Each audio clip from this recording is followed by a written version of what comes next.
I believe everyone in our lifetime has a purpose. And we all find that purpose in different ways, don't we? And I would like to share with you how I found mine, and actually how it found me.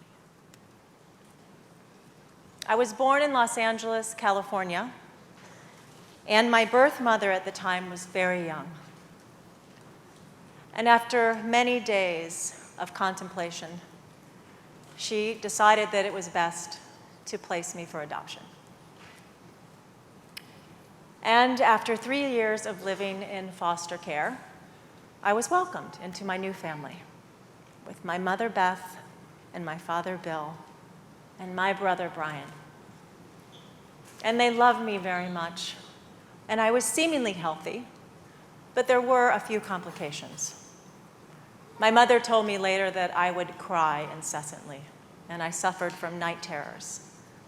And although my poor parents, they tried everything that they could to soothe me, it wasn't until my second birthday that my pacifier finally did arrive. And he came in an interesting form. He was white and black and furry. And he had 4 legs. And I named him Bozo, after Bozo the Clown. And I loved him. And Bozo gave something to me that no one else could. Bozo helped heal something. Now, this was a very transitional and chaotic time in our country. It was the end of the 70s. It was actually the end of the Vietnam War, and the Watts riots were happening in our neighborhood. And my parents made a bold move. They sold everything they owned, they quit their jobs, and they bought a camper, and we traveled around the world around the country. The world would have been nice. Around the country for 2 years. And it was a magical experience. And in fact, my mom loves to tell the story that we would visit people along the way, and I would never remember their names, only the dogs' names. That tells you something. But we ended up in southern West Virginia, the beautiful Appalachian Mountains, and this is where I grew up. And this is where I developed my connection to the land and to wilderness. And what I can remember, just Bozo, my best friend, by my side, and we would just roam the forest and the streams and the hillsides. I mean, it was really like the world was our oyster. But Bozo was a boy dog, and he liked to take off by himself. And one day, Bozo did not come back. And I waited for him. And I remember when I got the news that Bozo had been killed. And I asked why, how could this happen to my best friend? And the reply I got back was, that's what happens to dogs when they chase sheep. And I was devastated. But we grow up, don't we? And we move on, and I did. I went to college, and I eventually moved back to Los Angeles and got into the entertainment industry. And I worked in television news production for years. But I never did forget about Bozo. And it was during this time that I was working that I started to feel this void, this emptiness inside. Living in the city, I felt disconnected to nature. And I wanted desperately to be a better steward for the planet. But with so many environmental issues swirling like they are today, I just didn't know where to put my focus. So I waited. And in 2011, when I heard the news that wolves were removed from the endangered species list, and there was going to be a wolf hunt, I knew in my bones that I had found my calling, a purpose. I knew that I was going to make this film about wolves. And you see, what I realized is that my beloved Bozo, he left this profound imprint in my soul, inspiring me to care and want to learn more about his wild cousin, the wolf.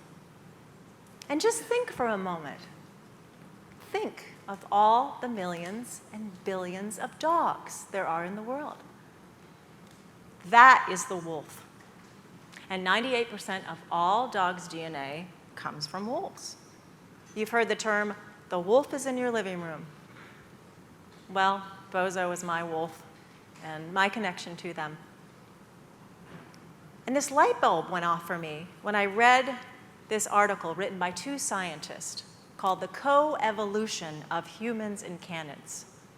And in it, they propose that on our human journey on this planet, the wolf was our first true partner. And that early humans and wolves met on the Eurasian landscape. And in each other, they found a mutually rewarding partnership. Each had skills that the other didn't have. Humans, we built sharp weapons, and we knew how to hunt large predators. But wolves had these highly evolved hunting and tracking and navigating and cooperation skills that we didn't have. And we learned over time to listen and read the land and cooperate and hunt like wolves. And these two scientists propose that we grew over time in large part because of our relationship to the wolf, that we would eventually dominate the world landscape. Now, whether that's a good idea or not, the verdict is still out on that one. And when I was looking for people to interview for my wolf film, one person stood out in particular, and his name is Jim Brandenburg. Jim Brandenburg is a world-renowned National Geographic photographer. He spent 45 years living with, studying, and being up close to wolves. Jim calls these pictures of the wolves his friends and his family. As a matter of fact, Jim lived in the Arctic with a wolf for over 3 years, right close to their wolf den. Jim was never afraid of wolves, but he saw in the wolf that ancient partner and teacher.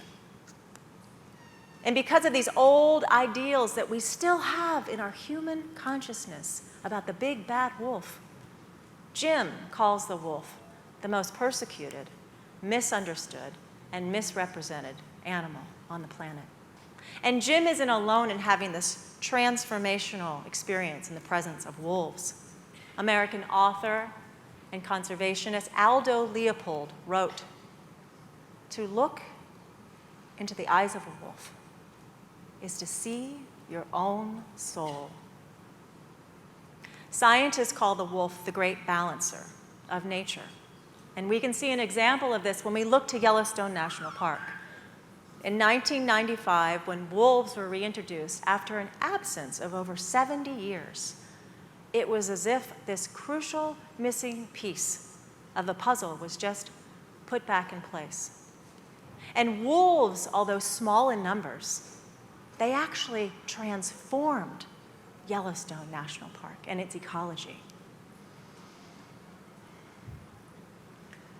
But there was another driving force behind my desire to make this film, and that was to raise public awareness about the wolf hunt.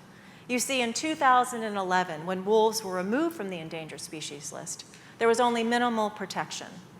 At one time, wolves occupied over 95% of the North American landscape, and today, they occupy less than 15%.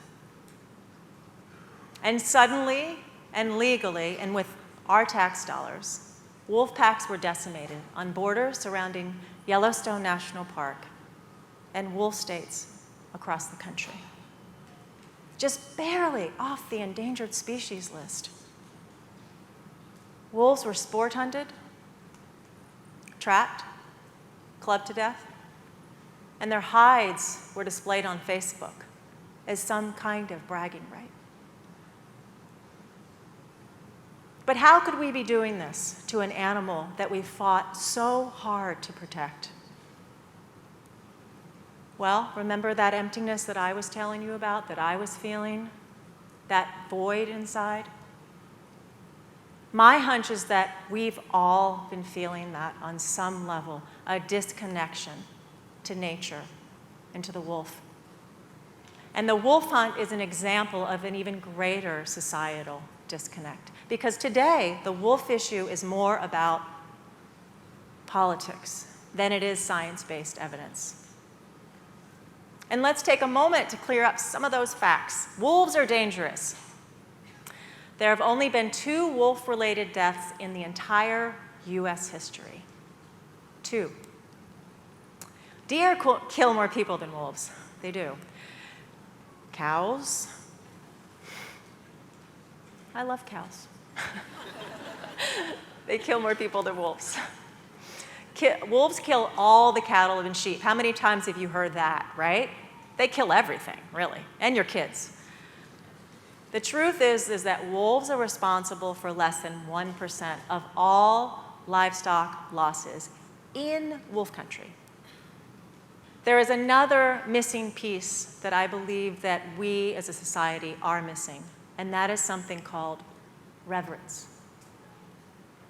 To have reverence for something. And I think that we can look to indigenous cultures around the world for that reverence, that humility. I interviewed a man named Chimayingan, and his name means big wolf. And he is from the Red Lake Nation. To the Ojibwe people, there is no separation between them and the wolf. The wolf holds a medicine, and it teaches us humility. And Chimayingan shared with me their original naming story, and he died last May. But I do sense that he is with us today. And I would like to pass that along to you. And in the beginning, wolf and humans walked this earth, naming everything, the plants and the animals. And when they were finished, they went to the Creator, and the Creator said, "Now you must go your separate ways. But remember, whatever happens to you, it happens to the wolf. And whatever happens to the wolf, it happens to you. And remember, the wolf is in your living room." Thank you.